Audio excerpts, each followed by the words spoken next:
Hi, I'm Dan. Today we're gonna take a track off on this little mini excavator because we got to replace the nose wheel on the track, not the idler. So we're gonna start it up here. Pick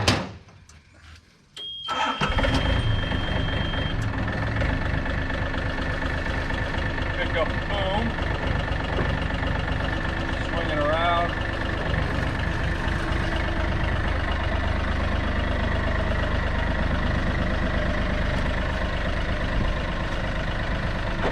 Do it.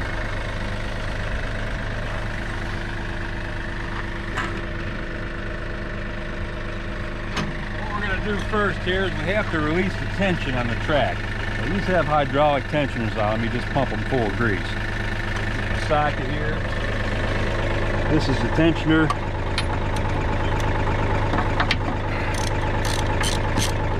Loosen that up several turns. Don't have to take it out. Now the grease pressure will be released in this cavity here. Alright. Now, what we'll do is we'll use the hoe to pick the machine up. The track will droop down and that will bring that nose wheel in.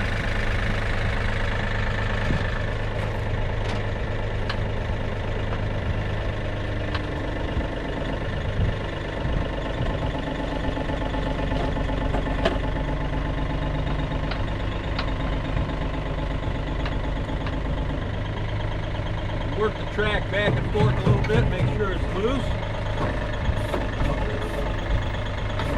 Okay, try a little more here. That looks like we're loose. Now we gotta let it down, back down on the ground.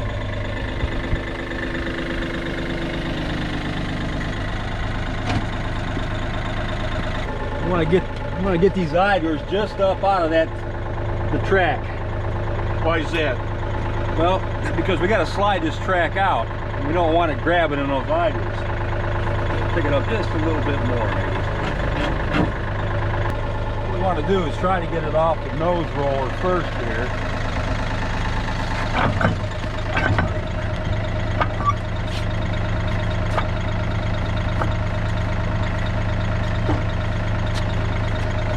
These have the top roller on this track up here is a groove roller. Now the one we're going to be replacing when we put this together is going to be a flat roller.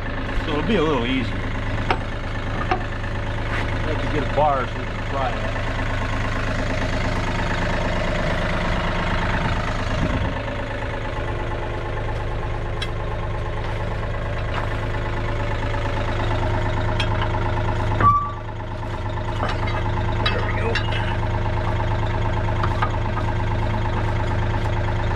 We got to get it up off that center roller there.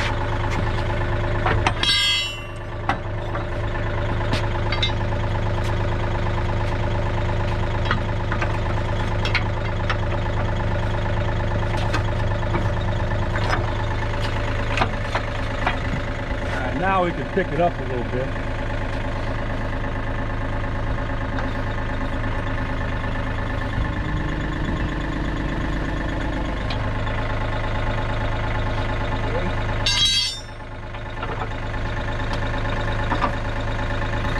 Track back and forth a little bit, get it out of that sprocket.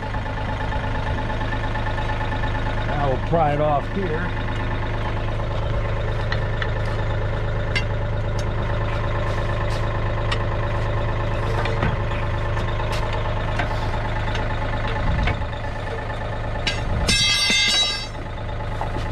That's pretty much it.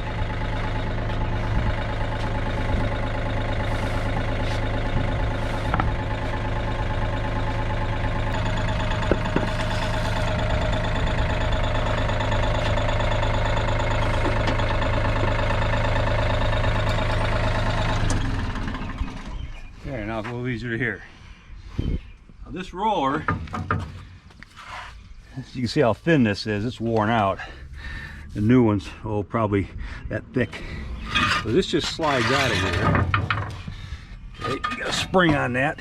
All right. So what we got to do is I have a new roller, but we had to modify it to make it fit. See the difference in these? Got a little bit more fatness there. This one's had a couple hours of use on it, as you can tell. Now what I had to do on this is, this casting was about a good inch wider than this. It's for the newer style machine. So what I had to do was machine all that off. Okay, you can see where it's been milled down. And then I had to cut the ends off because it was too long. So now what I have to do, that I have this much of it done, is when I cut these bolts off of here and take this spring assembly off, I have to lay it up here, get everything true, and then I have to mark the holes in here and then re-drill and tap the holes to that bolt pattern. And then once I do that, then I can assemble that onto here, and then we can slide it back in, change the top roller, and put the track back on. This is a little bit sloppy. The bearings actually wore out in here. So what we're going to do is we're going to change this new roller, or change this roller out with a new one. Now this is the aftermarket style. This is called a flat roller, and it takes the place of this one here. And actually, this one here, when it's on the machine, it's a lot easier to get the track back on because you don't have to slide it up over top of these ridges here. But we have to get, there's a bolt in the back here. Oh, it looks like that's broke off already, or out of there. But this shaft, okay, has to be pressed out. And I have to make a tool to do that, unless you have a small porta power that has maybe a 6-inch long cylinder that you can use. And because you have to go against the frame of the machine here, and you have to have something that'll expand so you can push this shaft out, because it's not a loose fit. It's got to be pressed out. Hi, I'm Dan again. Today, we're going to put this track back on the machine. Now, if you remember in the last video, we had some things we had to do to the machine here. Like we had to replace this top idler here. We got the old one off. The bearing was bad and it was pretty sloppy. It was jamming up. I made a tool here, just real simple. It's just like a little screw jack. Okay, piece of 3/4 threaded rod, piece of pipe with a foot welded on it. This nut turns and pushes the shaft out. This nut is pinned on so you can hold it with a wrench. And what I did here is, because to press the old bearing out of here, I didn't have any way to get back in here, so I had to make this to fit in here, see? So what I did was I put this inside the hole back here, and you just turn this nut. Okay, tighten it up here. Use your wrench, one to hold this and one to turn it here. Of course, the bolt's out of there, and you just tighten the nut up and it'll push that out. Now I had to heat this up because it had probably about 10 tons of force against this thing. That's how tight it was. So there's no way to get it out of there unless you have a way to press it. So just a real simple tool here. I mean, you can make it up in 10 minutes, you know. And then I lubed it up. I put it in there and smacked it in there, and then I put a new bolt in here that goes into a groove that's cut into that shaft, and that holds it in, locks it in. So we got that much of it done.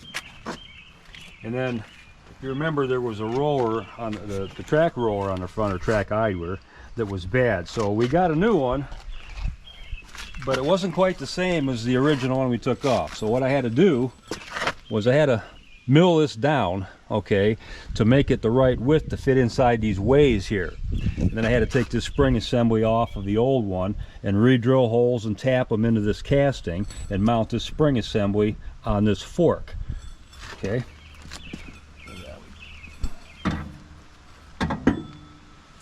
Slide this in here. It goes all the way back in there like that.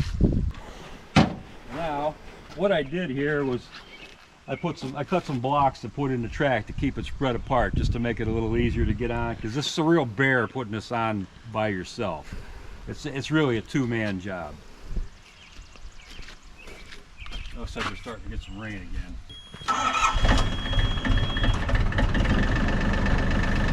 I got it on block, so I just want to pick it up a little bit here, get the block out from under it.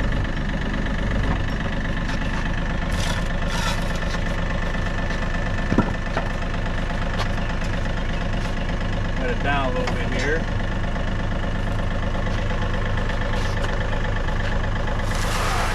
Track back in here. Get it up on top of that roller.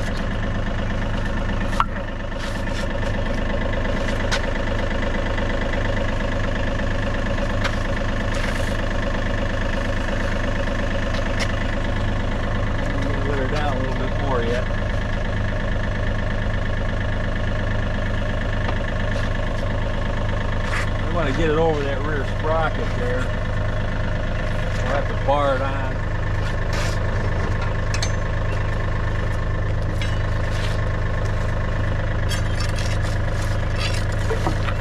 Let's get it over to the sprockets in the center of the track where it drives here. You can see. Okay. Now we got to shove it forward a little bit here.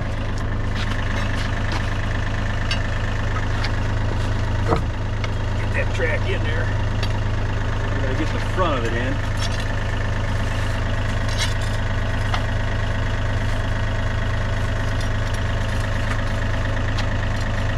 Like I said, it's a two-man job, but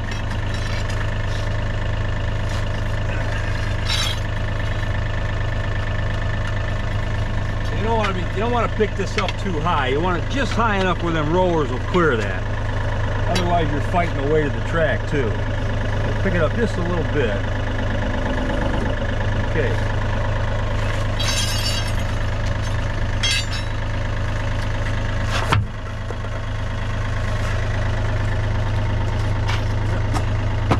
Go a little bit more.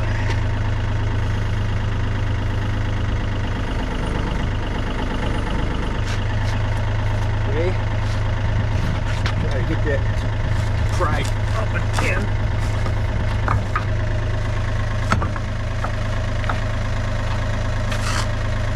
There we go. We'll pick it up.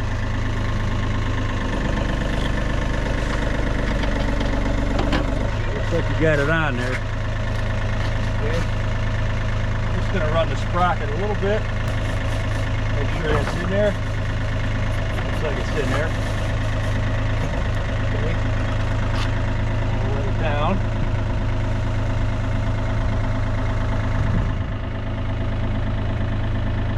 Alright. Now, shut this off so we can hear. We got the track in there. It's on all the rollers. Now, you remember we released the grease pressure in here when we took the track off. Now I already tightened that back up with a ratchet and socket. So now I'm going to get the grease gun and I'm going to pump grease in there and it's going to push this roller out. Now you can use an air operated grease gun if you want. It's a lot faster. Now if you can watch this front roller here, Brett, if you can get around behind me here. Just sight right in here and you'll see that roller coming out as I'm pumping this. Okay. It takes quite a bit of grease to push it out on a small gun like this.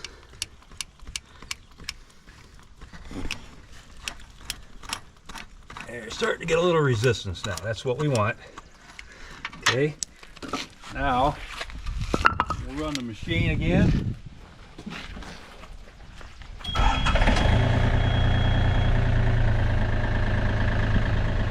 Pick it up a little bit here. I want to make sure that that sprocket and everything is seated in there. Those teeth. Right? I don't want it skipping a tooth. Okay. Right?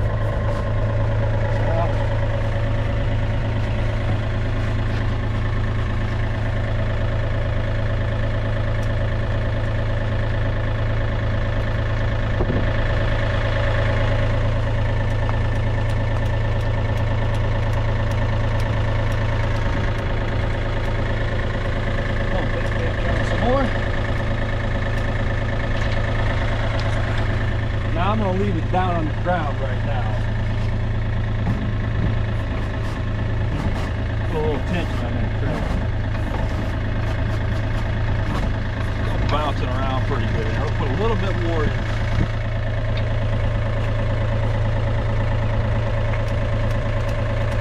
Sometimes you got to do this a couple times to get the track tight enough.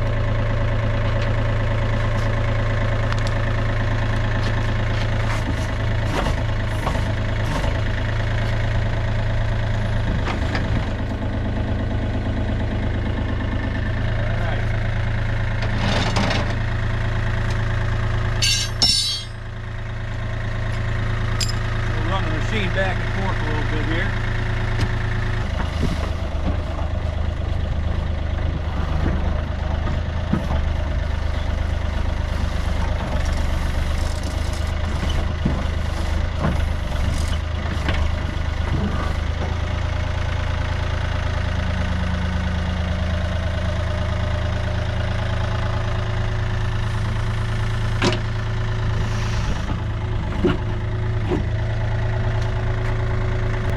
add one extra roller in here, back towards the sprocket end. Smooth out the ride a little bit because it was really bouncing around before. So what we had to do was relocate a hole forward, move this roller forward, and then drill another hole here to add one more roller in there. We did the same thing on the other side too. And that really helps with the ride of the machine because the track isn't bouncing so much. Gives a little more support between that sprocket and the first roller. Looks pretty much like we got it here. That's pretty much it. Now you can do this on your own. But eat your Wheaties first.